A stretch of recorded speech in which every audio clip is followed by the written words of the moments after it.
We'll be creating virtual office hours with personal meeting rooms and a waiting room. To start, you need to go to the website to zoom.us and sign in and go to My Account. Here you want to make sure that you like the picture, your information is correct, and then you want to scroll to the bottom. Here you want to make sure that it's listed as the correct time zone, or else you will see issues when you start to schedule things. Next, you want to go to the Meetings section and Personal Meeting Room. Scroll to the bottom and click on Edit. There's some settings that you're going to want to change. Under Meeting Options, you do not want students to be able to join before you, the host, have joined the meeting. So make sure to uncheck this one.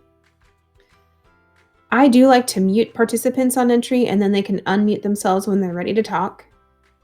I would suggest enabling the waiting room. That way, when you're meeting one-on-one with a student and someone else joins, they're in a waiting room and you can let them in when you're ready to. Depending on how you're going to be using Zoom, you might want recordings to start automatically. I'm going to turn mine off.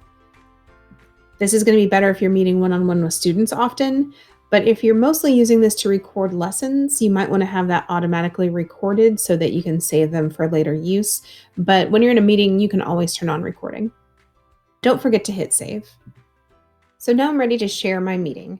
I'm going to hit copy the invitation, and I can copy and paste this into an email to my students and parents. I can post it in Skyward, or I can also post it to my Google Classroom. You can see there's other options, but I think Skyward and Google Classroom are probably the two biggest ones. Copy the meeting invitation, and now I'm going to post it into my email. So now I'm ready to start my office hours. I'm going to go to Start a Meeting. And before clicking on Start with Video, I'm going to use my personal meeting ID, and now I'm going to start with the video. So here I am working at my office hours. I'm going to go ahead and stop my video while I'm working. I'm also going to unmute myself, and then I'll just wait for somebody to join. So I'm going to now turn it on. And she's in the waiting room. I'm going to admit her in. And I think my settings were to have everybody mute as soon as they enter. And so I'm going to click to see if I can unmute you. And now you're unmuted. So now we can have our virtual little meeting together.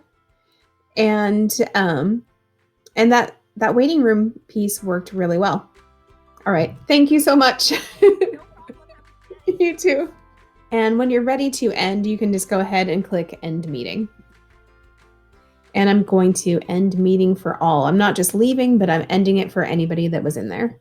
So when I was working with Tonya, I had a couple of different options of what I could do. I could hit the record button. And I have mine set to do cloud recording. You could also record it to your device specifically and then upload it to YouTube or to Google Drive. There's a lot of different options. I could also hit the share button. And I could share anything on my desktop, or I could share just a specific application. And so for this example, I don't really need to share Zoom because we're already in the Zoom together, but I could just share Chrome and what I want to do there. So I'm going to hit share. I know that it's live because it's green. It shows me it's recording, and I can stop my sharing right here.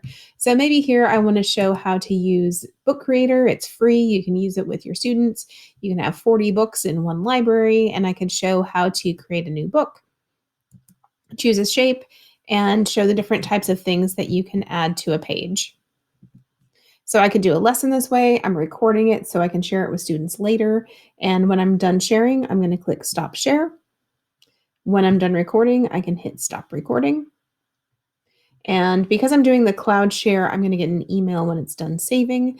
And that's just a little bit about how to set up your virtual office that people can hang out in the waiting room in. You can bring them in, and you can share what you're doing on your screen as well as record.